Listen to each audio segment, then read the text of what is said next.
Welcome to Junkyard Theory, folks, and we've got Allan Ungar on the show tonight. Allan is a Canadian filmmaker, and he's got a few movies under his belt, tapped out, Gridlocked, and most famously, he is known for the Uncharted short film starring Nathan Fillion, which is how I came across him. Actually, I had come across him before through an article on No Film School, and as I was saying, I kind of relate more to what he's written in 2016 now than when I read the article way back then. Allan, thank you so much for joining.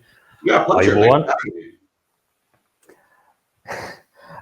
Man, I just wanted to, talk a little bit about, as an independent filmmaker, you venture out into action, and that's something that I personally can connect with on like a whole other level. And when you go ahead and make action films, especially as an independent filmmaker on a budget, with the amount of restrictions that are placed on you, you gotta sometimes cut ends and make things do a whole lot more to get your vision out there than if you probably had the budget. So walk me through how you first of all got into filmmaking, and then when you started making your features, playing around with action. What are the exceptional elements that you never really saw coming, and things that you kind of had to get adapted to on the floor? Well, I think I'm just going to jump in so I don't forget, because the one thing that I figured out on my own the hard way was that no matter how well you thought you could stage something or prepare for something, you're never prepared for how much time it actually takes to shoot action. Like, an absurd amount of time between safety and rehearsals, and we can get into all of that. But I want to put that first and foremost, because I think it's a really crucial element that people don't consider, whether in the business or they're not in the business. But yeah, I mean, I got started. I mean, I always loved movies. I mean, when I was a kid, I used to skip school and fake sick so I could watch, like old Michael Bay movies, and I went through like a John Woo phase in my childhood. So I used to just I see you've never really gotten over the Michael Bay phase, like that poster right at the back. Well, it's actually funny. That's not because of Bay. That's just because a friend of mine is one of the producers, and it's funny that just happens to be a coincidence. I'm not a huge fan of that film, funny enough, and I just moved into this place, and I was in Georgia filming my last movie when we moved in here. So my wife just grabbed the posters that were in my closet, of which I had a lot more, but the layout of this office was so different that she only ended up putting up a couple things. And I haven't been home in a while. I was in LA for the last 4 months, so I haven't even had time to actually, like, I've got like a random pillow there on a shelf, because I just haven't had time to even organize my office. Like, I feel like I haven't even moved in yet. But yeah, so, I was always enamored by film. I thought there was just something unique about this ability that you have as a filmmaker to sort of construct a narrative and have the ability to evoke whatever kind of emotional response you want from people. So, like, let's say within the span of 90 to 120 minutes, you can make people laugh, cry, feel scared, tense, excited. And I just thought that was fascinating. I was obsessed. My mom was in the film business, but it was a little different. She owned this store that did photo processing back before digital, so in like the 90s and the early 2000s. And so she would do a lot of processing for location scouts. So if someone came to Toronto, which is where I'm from, born and raised, I still live there now. You'd come in, you would take photos of a location, and then you'd have to go to a 1-hour processing, and they would process the photos. And so she was sort of doing that for a little bit. And then my father had a telecom business, and they supplied a lot of walkie-talkies to movie sets. Again, purely coincidental, because they weren't movie nuts like I was, right? It just happened to be a really good entrepreneurial approach to running a business. So I was very fortunate that I was able to go to film school in LA. So when I was in high school, I would finish my exams, and then I would go to film school during the summer. So a lot of my friends would go traveling around Europe, backpacking. A lot of them went to Israel, some Jewish. So, like, coming from like the world I came from, like, everyone went to Israel. It was like a thing that you did, right? I went to LA, and so I did film school there for a little bit. Came back, I went to college here, and I started shadowing producers, knocking on doors, picking up the phone, cold calling people to get like internship opportunities or just the opportunity to read a script, whatever. So I did that for a while, and I got very, very lucky. I met someone in Los Angeles who happened to be from Canada as well, in a small city very close to Toronto called London, Ontario, and offered me the opportunity to direct my first movie when I was 23. And it was one of those things where it wasn't exactly what I was looking for creatively. I had not been into mixed martial arts, and it was sort of set against the backdrop of mixed martial arts, right when, the ascension and popularity was rising for the UFC. And at the time, the middleweight champion of the world was Anderson Silva. And so I started getting into MMA, became obsessed with the sport, and, went off and did this movie for like $500,000, like small indie movie.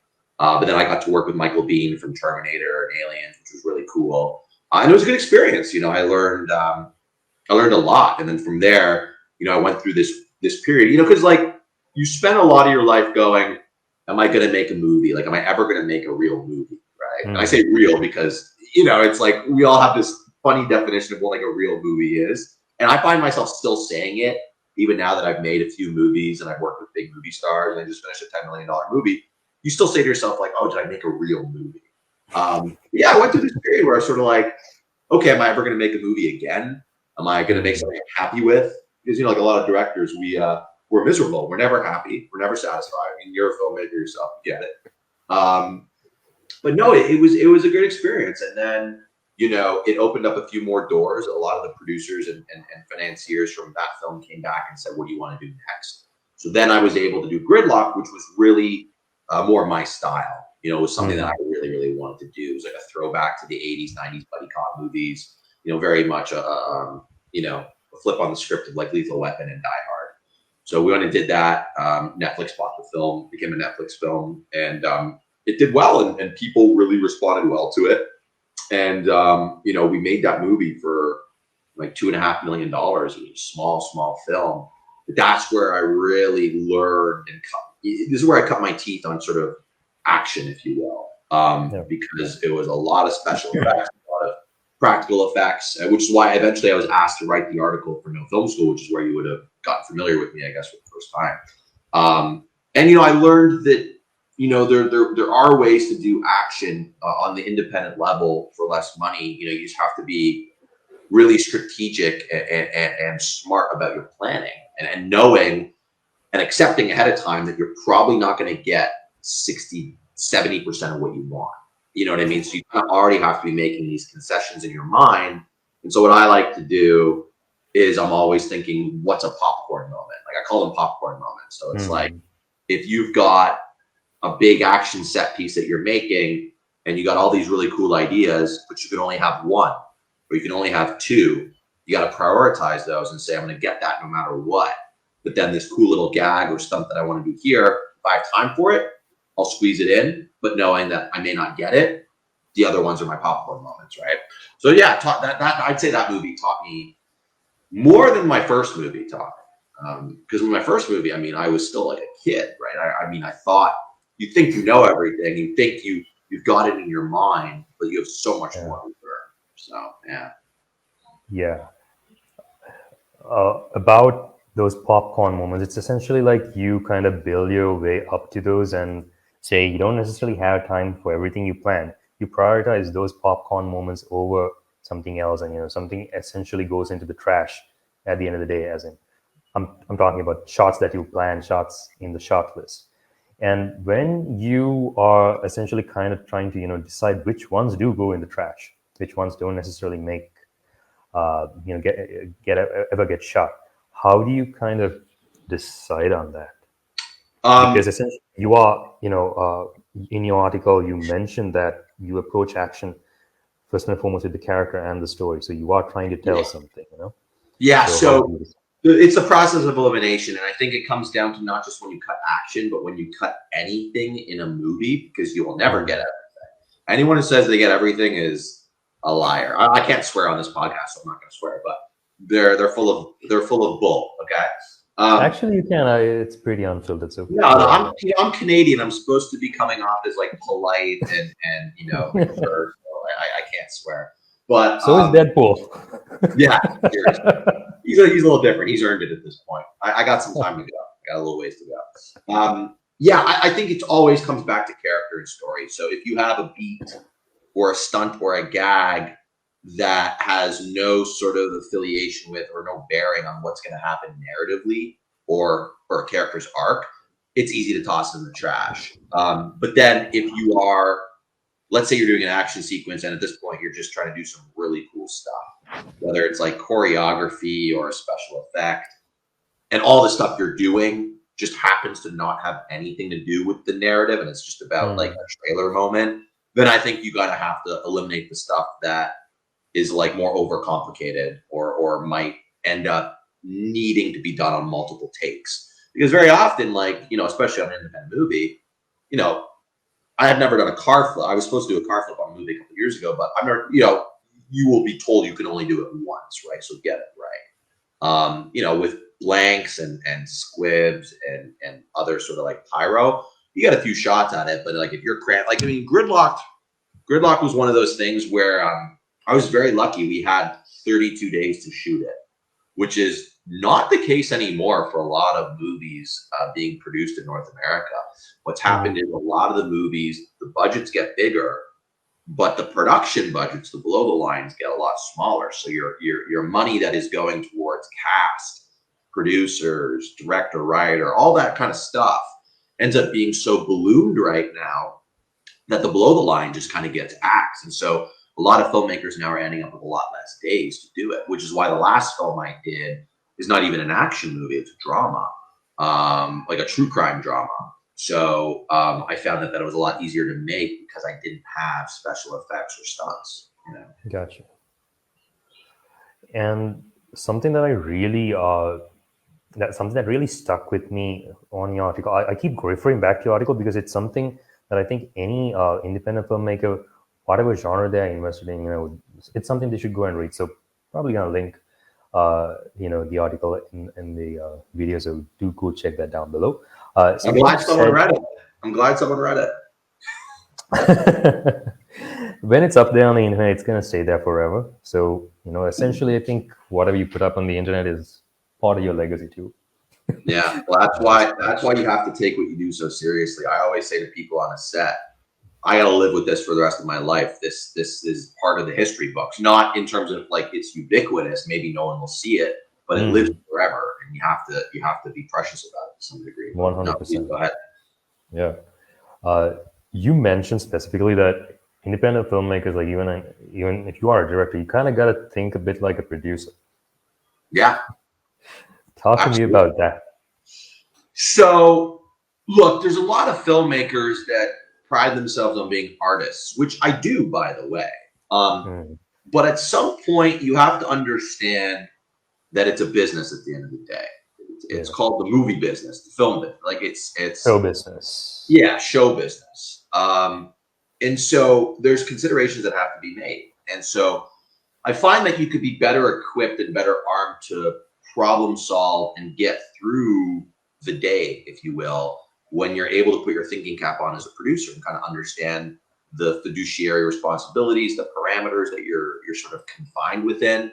So I kind of had to very often on my first couple movies, and even on my last movie, to be honest, put my producer hat on and say, okay, so I know I have X number of days. I know I have X number of shooting hours per day, and I have this many pages to get through, and I have this many shots to get through.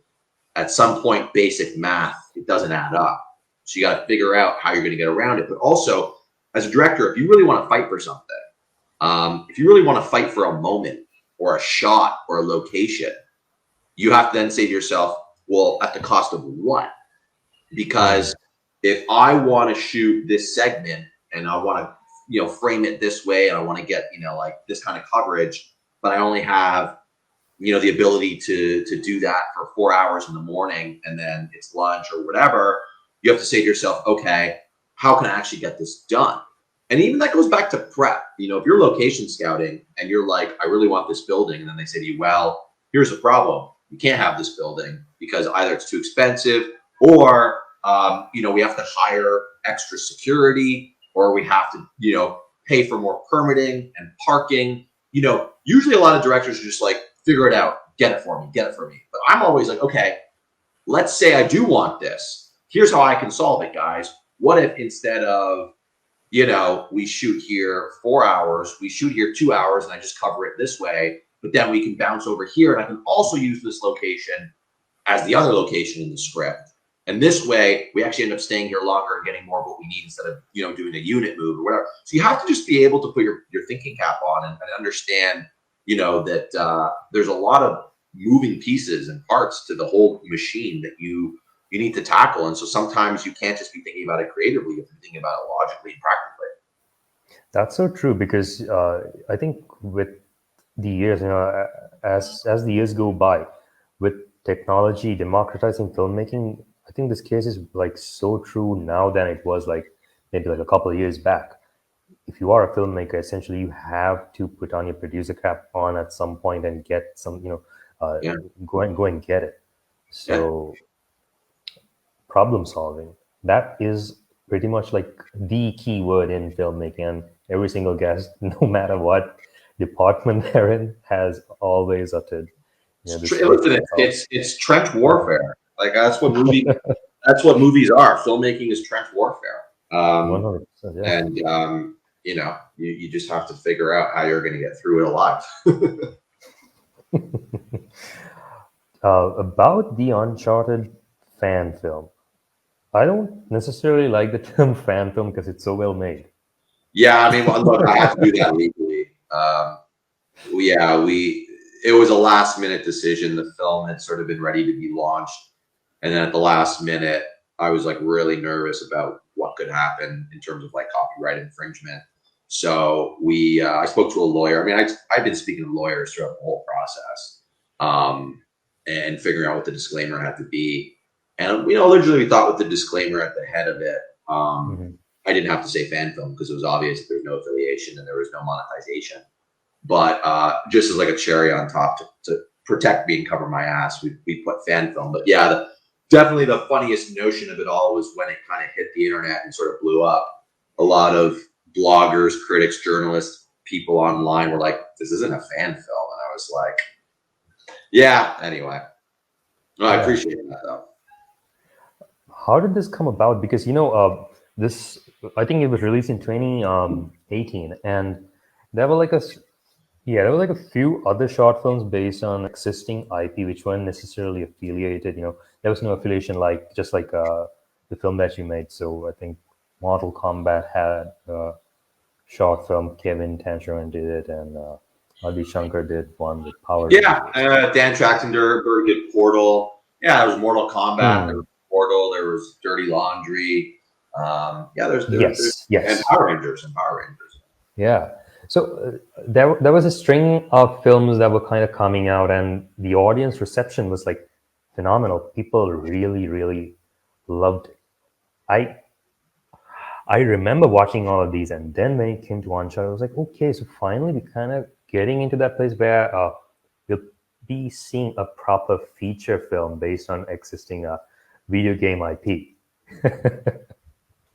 And let's get into that a little bit later, but talk to me about how this materialized. Yeah, it's funny, for years I had been thinking about it, and I was part of being a filmmaker is being a dreamer. I mean, that's really what it is. I mean, we're all insane and we have these big aspirations and dreams, and we all live inside a bubble. Yeah, exactly. And so the idea kind of came to me a couple of years before. And I think it was probably around the time that the Power Rangers one came out, because I think Mortal Kombat came out in like 2010. It had been it's like over a decade ago. And I'd said to a friend of mine, as a huge video game nut, which I am, wouldn't it be really cool one day to see IP with the actor or actress that was sort of like fan picked? And obviously the problem with it in Hollywood, and I don't think I need to tell you this, it's kind of self-explanatory, but it's art versus commerce. So, there would be an argument made from the studios and the executives saying, well, there are certain people you cannot put in a movie if it's over $20 million. So let's say, you're going to make an Uncharted movie for $70, $80 million. there's like 5 men, 5 women you could put into that film to justify the spend of that budget, plus the prints and advertising, the P&A. So to recoup that money, who's going to get butts in seats, right? And often they don't think TV stars or, the creative picks are going to do that. So I just thought it would be really cool. I was like, how cool would it be one day to actually get the person that everyone thought should be Nathan Drake? No one's ever going to do it, but it'd be really cool if they did. And then I was set to go make a film at the end of 2017. It was a big movie with Frank Grillo, Andy Garcia, Carrie-Anne Moss, Tyler Posey, and Kat Graham. It's a really great cast, really big movie. And literally the week we were supposed to start shooting, the movie went down. It's a long story, but it was devastating. It was like heartbreaking. And I had spent that whole year prepping that film. So naturally, I didn't really have time to play video games. So I had gone back and played the DLC Lost Legacy, which I hadn't gone around to yet. Because I played Uncharted 4. I probably played it through like 2-3 times from start to finish. I loved the game. It was a masterpiece. But I never played the DLC. So over Christmas break, 2017, I booted it up. I played it. I got back in the hang of it. I downloaded the digital, whatever it was. It was like, not the definitive edition, but like they had like all 3 of them remastered for PS4. So I started playing the games again. And then I was on a holiday with my wife, who was my fiance at the time. And I booked this whole sort of vacation as like a wrap gift to myself for the movie that didn't happen. So I'm like in St. Lucia, and it also happens to be, it's Christmas and it's my birthday. And I'm just like super depressed because, this movie that I've been working really hard on, got shut down. And it just hit me. I don't know. I was kind of like, I'm sick and tired of being at the behest of other people. I don't like when my fate is in the hands of others. I had made a nice amount of money becoming part of the Directors Guild and prepping a film of that size. So I was like, what could I do that I can control, that I can make myself, essentially, because I need a bait and switch, because I'm going to go back to Los Angeles in the new year, and everyone's going to ask me, how's the movie? Can I see it? How did it go? And nobody wants to hear about why a movie fails. Nobody ever cares about, people like the story, but people want to know why things succeed. So I was like, oh man, I'm going to have to figure out really quickly how I'm going to have something else to talk about, because all I'm going to be able to talk about is why something failed, and I don't want to be associated with that. And then I was like, this idea that I had, I was like, maybe now's the right time. Like, I have the money to finance it. I have a little bit more credibility in my career. Maybe I should just try it. And so I called a friend of mine who's a well-known producer who happened to know Nathan Fillion. And I pitched it to him and I said, can you ask Nathan? And he said, this is the stupidest idea I've ever heard. I'm not doing that. And I said, no, trust me. Like, he doesn't know much about pulp culture. So I was like, you should go online, go to Google. I sent him all this material, all these links, basically wrote him an essay on why it's a no-brainer. And I said, you can have a credit on it if it does well. You want to be part of it, whatever. You don't have to pay for anything. Just help me put it together. So he refused initially. Sorry? He refused initially. Yeah. My friend refused. My friend refused. Right. So I convinced him, and then he sent Nathan a text, and Nathan got back to him and said, tell me more. So I flew to Los Angeles. We had dinner. He brought his manager along, sort of, like, it was intimidating. It was like a guard dog, like testing me and to see if I was legit. And yeah, we had dinner, and I kind of just gave him an impassioned speech and pitch as to why he should do it. And I knew I knew enough at that point to know that I had a good shot because it was something he wanted to do. So we shook hands and we did it. That was it. We put it together really fast. And, December, I was sitting on a jet ski in St. Lucia, depressed on my birthday because my movie fell apart. And then 4 or 5 months later, we were shooting Uncharted in LA. And yeah. It's funny how things turn out, because I'm assuming, right? Correct me if I'm wrong. You were in that place where you kind of wanted to paint over the feeling of, having almost come close to shooting something, but then everything fell apart, and you have these negative emotions attached, and you can't really go back out to face people, essentially. Yeah, 100%. And I think like creativity, I don't really remember who said it, but maybe it was Van Gogh. I don't know. Great art comes from, you know, depression, like essentially negative emotions. So I guess this is one such case. Well, listen, Ron Howard talks about how filmmaking is like getting your heart broken over and over again, I think. So it's always associated with negativity, right? Trial by fire. Yeah. Find a way to convert that into something special. I mean, you hope it's special. You think it's special, but we're also, a lot of us are crazy, right? So we never know. You got to plead insanity at some point if someone pulls you over. Yeah, exactly. Yeah. But yeah, so, you know, having done, say, you know, Uncharted, the fan response, all of that, didn't you hear anything from, I guess, Naughty Dog or Sony or whoever had the rights to? Yeah, so it was interesting. You know, I didn't expect that it would lead to me getting the job, because at that point I didn't have, you know, maybe look, 20 years ago when there was this sort of movement that existed where a lot of like young filmmakers got plucked from obscurity to do studio movies. It's happening a lot less now. You know, obviously like people who still are commercials directors, Sundance winners, it happens, but you know, we kind of figured they wanted someone who had like a box office track record, of course, because you're going to spend that kind of money. You know, you need to hire the right person who's going to ensure they deliver. So at first we had heard, I mean, you know, we had heard from just through social media, you know, they retweeted it. Naughty Dog enjoyed it. Druckmann enjoyed it. Amy enjoyed it. But my friend, who was a development exec at PlayStation, reached out to me and said, by the way, this is making the rounds at the office and we're not sure what to do. And some of the guys are like, do we shut this down? Do we not? But I told them not to, because I thought this would be great and it's good publicity for them. Like, I honestly, like, you know, I had heard from other sources that they moved more copies of the game after this came out, and that more people were buying the trilogy, the remastered trilogy. I also like to think that it gave the movie traction. You know, a lot of people were talking about Uncharted more in that summer than had been for years. You know, true.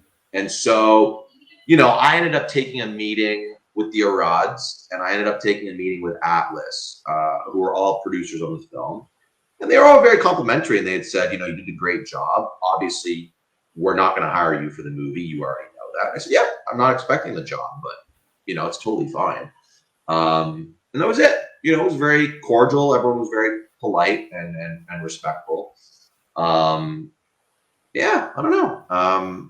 It was happy. I mean, a lot of other people in the community from the gaming side, the movie side, clearly poured out their love for it. So that was fine. I mean, it wasn't like I needed the validation at that point. I think we knew we had done something special that was going to resonate with the community and with people around the world. And it obviously, what's crazy about it, and I think the actors felt this way too, Nathan and also Stephen Lang, who was a friend of mine that we'd worked together on Gridlock. That's why he came out as a neighbor, basically for lunch. He's like, I'm doing this for lunch. I'm like, you're doing it for lunch. They were overwhelmed, as was I, with how people felt, what it meant to them.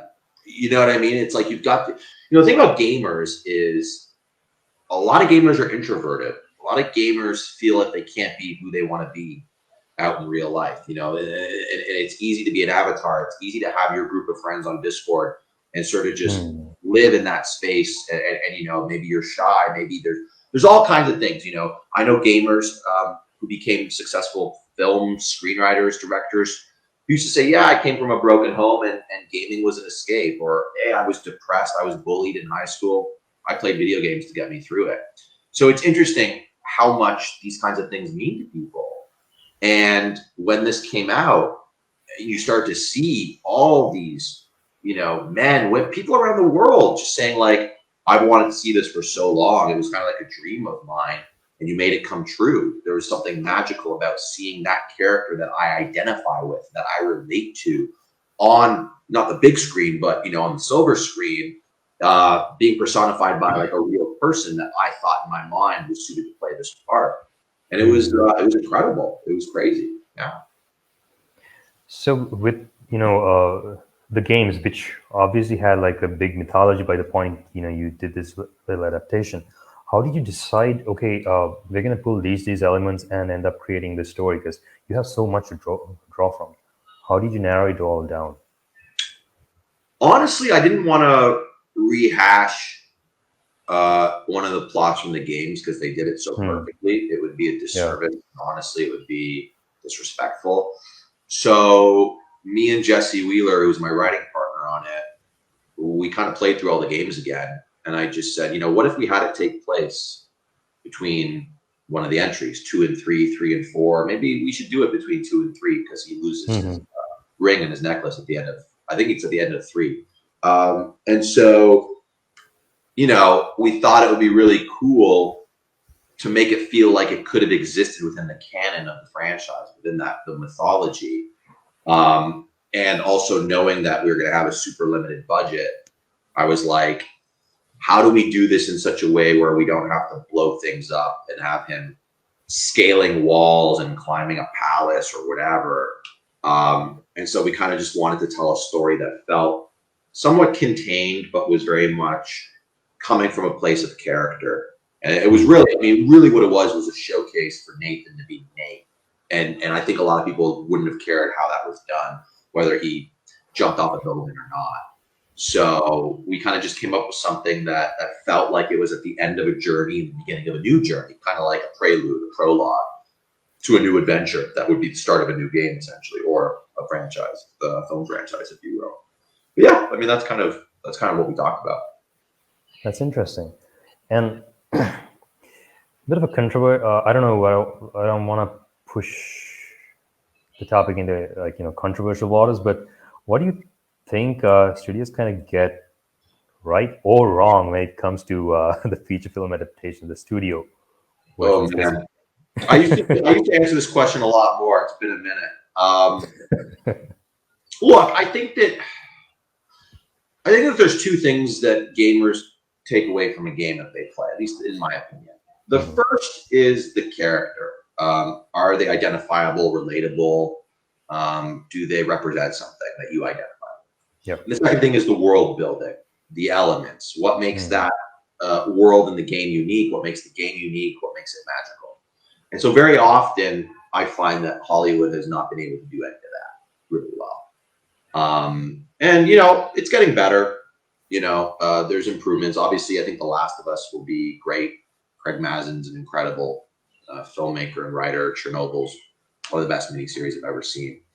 And I know that there's other things coming up that are in development that are in pretty good hands. But very often, I think it's just taking away what made the game special and magical to that community. And a lot of people in Hollywood seem to forget that the gaming industry is far bigger and more profitable than the movie industry. Because 10 years ago, 15 years ago, I was telling people, hey, games are going to take over if they haven't already. A lot of people in Hollywood were like, oh, Marvel's going to be this, DC's going to be that. We've got all these franchises, James Bond. And so I think that obviously the right thing to do is try to understand that there is a way to make something that doesn't just fit and cater to one demographic. And that was kind of what I did with Uncharted. I was kind of like, look, I'm making this for the gamers. I'm making this for the fans. But I'm also making this for people who have never played the game, people who may not even like video games. How do I get them interested in buying this game, essentially, right? And so Hollywood— That was me. Hollywood leaned too far in the other direction. They're just like, we just need to cater to movie audiences. The gaming audience will show up because they're already fans of the game. I think that's wrong. I think very often the biggest thing that I can single out is that the gamers are not being considered. Now, again, it's changing. It's starting to change. But in the past, I haven't seen it. And that's been the biggest problem. And now everyone is bandwagoning. Everyone and their mother wants a video game property in Hollywood because one or two, entries were successful. Now everybody's mining the properties, trying to find lucrative deals and being like, oh, what's the next franchise? Yeah. Can we go back a little bit on filmmaking generally? So are there any skills that you probably learned from other disciplines which have transferable skills when it came to, directing, writing, producing, anything? Honestly, time management and problem solving. I mean, we're the only kind of two. I mean, look, I've always been a creative. I've always been, like I was never the math guy. I was never the guy in school who was into sciences or anything else. It was always arts. It was always the arts. So from a very early age, it was just these sort of creative dreams and aspirations that I had. But, obviously in your upbringing, you learn basic skills. You learn basic things that you need to understand in the real world, responsibilities, right? And I think a lot of that is true in film. Movie business, we get away with a lot of really stupid things and people and characters. And, it's one of the only businesses, I think, in the world where you can be on a movie set and your actor is 40 minutes late. He's in his trailer and they say, why? Well, he's doing a line of cocaine. And like, in what other world does that sound normal? You know what I mean? So there's all these things in the culture of the film world that are very different. But no, I think honestly, I would say that at least just for me, just basic problem solving and time management is kind of what I applied to the filmmaking process that seemed to help me. But I also know a lot of artists and filmmakers who are lazy and late, so I don't know. You can't generalize too much, I guess. Yeah, it's we're all different. We're all different. We're all different beasts, right? 100%. And when it comes to writing, I mean, this is as lonely a job as it gets. So you're locked away in a room or whatever, trying to bridge those 12 inches between your head and the screen or paper, which I personally consider like the longest distance in the universe. And is there anything like, what do you do to kind of get your creative juices flowing and kind of essentially, hit targets, not deadlines per se, but more like character beats? That's a great question. Although I'm going to make a comment on the first thing you said, which is really interesting. You said being a writer is one of the loneliest things. I gave a presentation in LA at an agency to these agents about a month ago.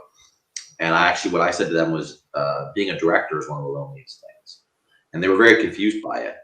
And I said, the reason is because very often as the director, you've got this vision, you've got this idea in your mind of what this is going to be. And very often, not everybody understands that. And not everybody... No, you are right. Not everybody agrees with it. Yeah. Yeah. And so I said, very often people won't talk about this because it's taboo. But being a director can be very lonely sometimes. It can feel very isolating as you try to fight against the world to try to get what it is that's in your head, try to communicate and convey that to other people, which is a skill, by the way. I would say the biggest skill that you need to have when you start is figuring out how to communicate what's in here to everybody else. Now, it's easy to say, hey, we're going to do a crane shot, we're going to shoot this, and he's coming out. But that doesn't necessarily mean that they understand what it is like fully encompassing in your mind, right? Yeah, storyboards and shot lists and this and that. But so often you're moving so fast and you have to you just always assume people understand what's in your mind because you think they've read the script like you have, they've prepped the movie like you have. In terms of just getting the creative juices flowing, I don't know. It's a great question. Like, I haven't been writing as much as I used to. I think now, as where I am in my career, I'm sort of jumping onto projects that kind of already exist and then sort of putting my spin on it, doing like a director's polish. I think it's just a discipline. I think that I kind of just envision in my mind the finished product and feeling excited about that and knowing that I need to get it done. I've certainly been in situations where I've had writing assignments where I've been hired to rewrite stuff or ghostwrite. And there's days where it's a slog and you're like, oh my God, I got 20 more pages to do. Oh my God, I'm going to get through this. Sometimes it's good just to stop and, get away from the screen, get away from the page, go outside, watch another movie, watch something that's similar, and just kind of like reorient yourself. Because if you're just going to sort of sit there, bang your head against the wall or throw things at the wall and see what sticks, I don't think necessarily you're going to end up with the best material. I think it's always about a fresh perspective as well. Because, one of the biggest things that we lack, and I don't say we as in like me specifically, but I've been there before, which is like our community lacks self-awareness very often.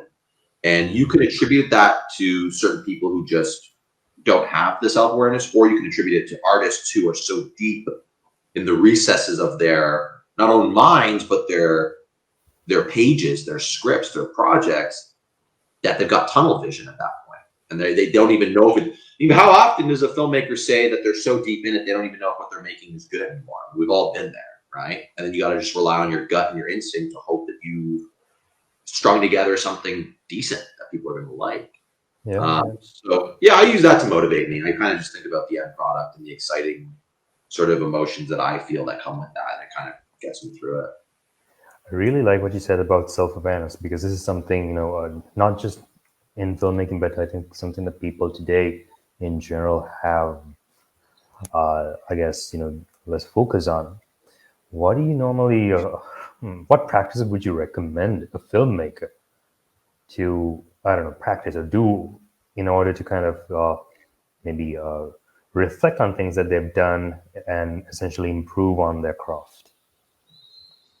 I don't know. I think that's a hard question or answer rather to nail down, because everybody treats the process differently. Yeah, I mean, sorry. What do you do? What do I do in terms of? Maybe let's say you've done a film, you wrap work on it, sure. And before you move on to the next one, do you take anything away? Like, all right, there are lessons that I've learned from this. I probably messed up XYZ on this. What am I gonna, I mean, look, we all look back on the things that we've made and say we could have done this better, we could have done that better. I think there's a balance. There's kind of like a fine line that you have to walk, because if you get too caught up in that, it holds you back. You can't really move forward, because then you're obsessing and dwelling over things in the past. So I always try to look at it and say, okay, here are the things that I did well, and here are the things I'm proud of. And knowing that I don't think you're going to call them mistakes, because you did them for a reason. Obviously, there was something that, motivated you to shoot something a certain way, or give direction a certain way, or cut it a certain way. So I don't think it's fair to say it's a mistake. And it's like kind of interesting. Like Martin Scorsese talks about how he would never go back in and change one of his movies like George Lucas or Michael Mann. He also talks about how the director's cut isn't a thing, because the final movie that you made, so let's say it was 2.5. I mean, I just went through this on Bandit. It was 2.5 hours long. Now it's 2 hours, right? And someone's like, oh, what about your cut? What about your cut? And I go, no, this is actually my cut, because I put all of this in the movie and I decided to cut all those things out. This is the movie. Now, there's the rule. We don't have to go into the whole Snyder cut thing. We know exactly why that happened. There was a tragedy involved and there was politics involved.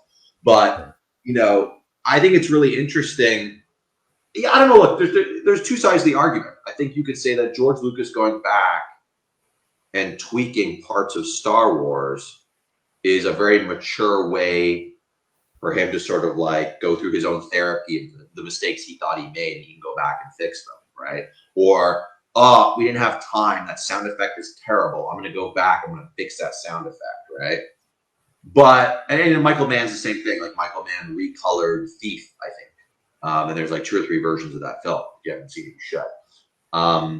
And then others say, let it live, where that was you. You made that decision as a 25-year-old, and now you're a 45-year-old filmmaker. You're in a different chapter of your life. You have a different skill set. You've learned a lot.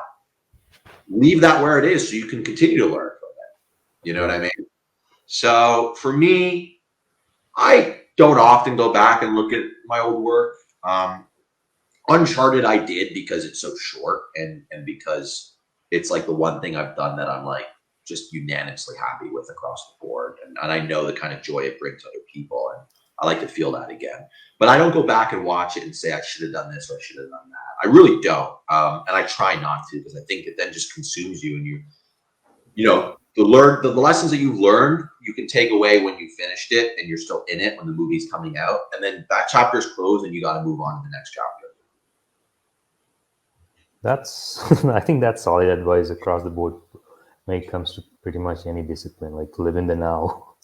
You did what you did for a reason, and just move past it. Yeah, that's solid. So moving on. Now that you've done, I'm assuming it's three features. Yeah. 3 features. Yeah, I've produced a few features other than those films, but directed 3. Yeah. Gotcha.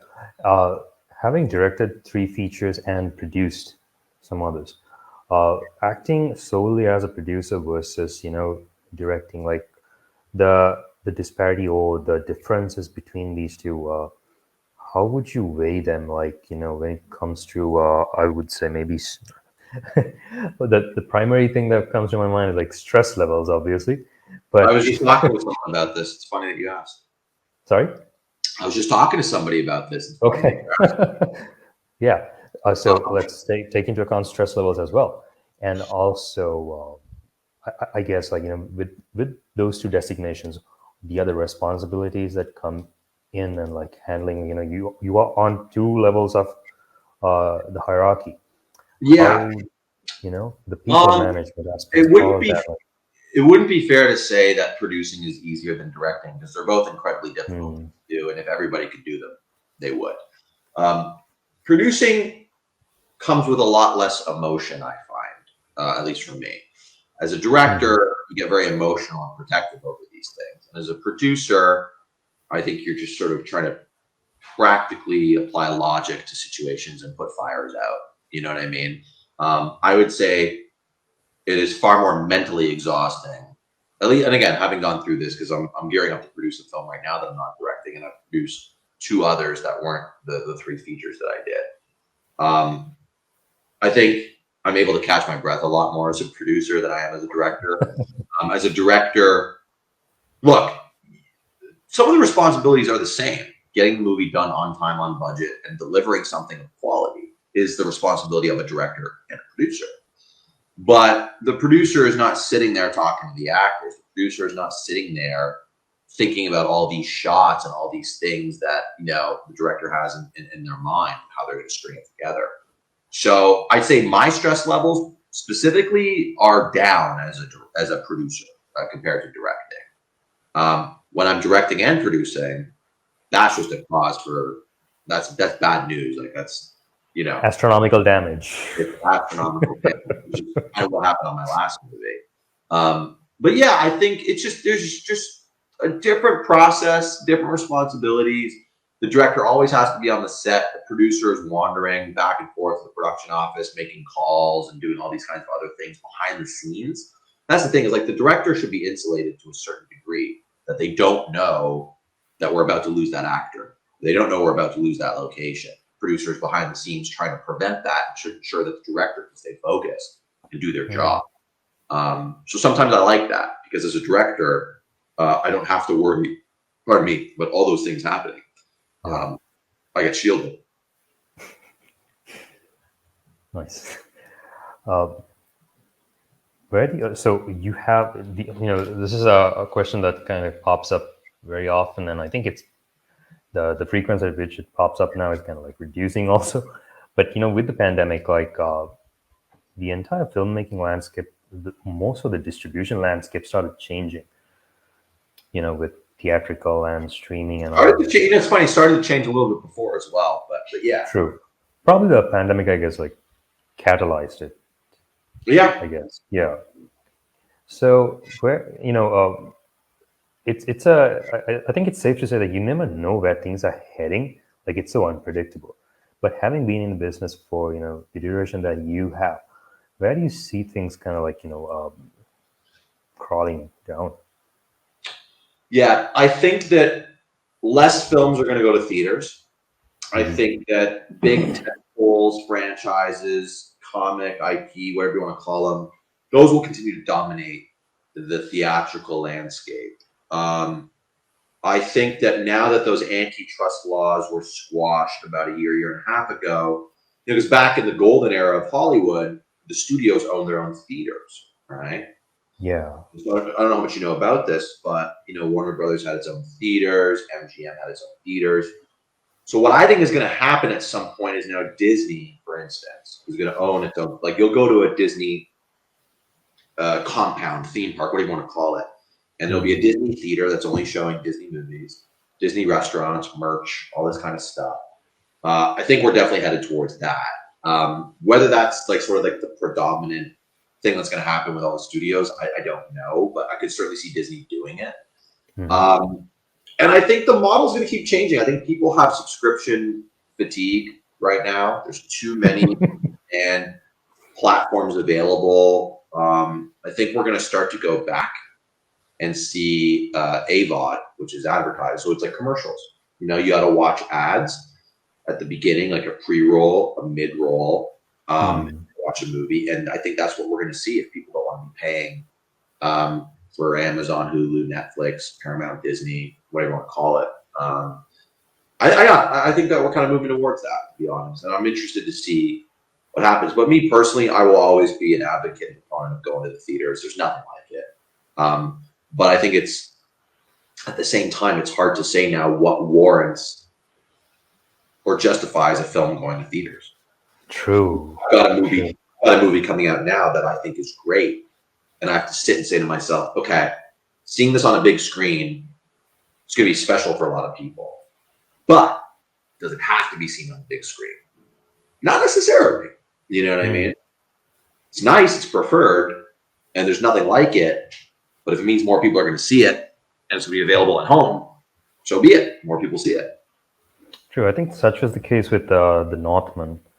Like, you know, it's found better life on streaming than it did in theaters. But I mean, it's an amazing film. Yeah, same with Nicolas Cage's movie Unbearable Weight. It's a great film, but it didn't do well in theaters because I think it has a place at home on streamers. I think it's the kind of film you can watch at home and enjoy with your friends or your family, whatever.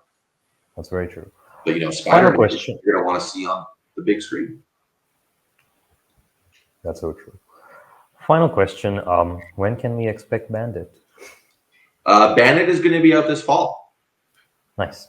Yeah, I'm very, very excited about it.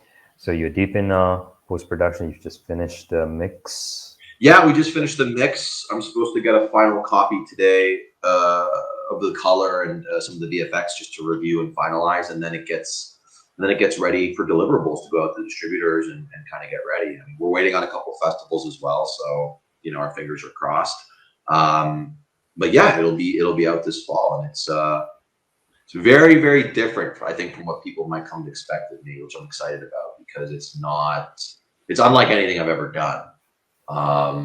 And you know, there's no guns or violence or shooting or action. It's all very much grounded as sort of like a drama with some comedy and some sort of thriller elements thrown in. But it's based on a true story and a book as well. So it was a nice sort of challenge and step up for me. Gotcha. So looking forward to that, and all the best with the final laying the final touches, and looking forward to seeing more amazing stuff from you down the line, man. Thank you so much for doing this, Allan. We will hopefully get you back on the show. Yeah. I don't know. Yeah. When I have more line. 100%. Thank you so much. Until then, this is Junkyard Theory, folks.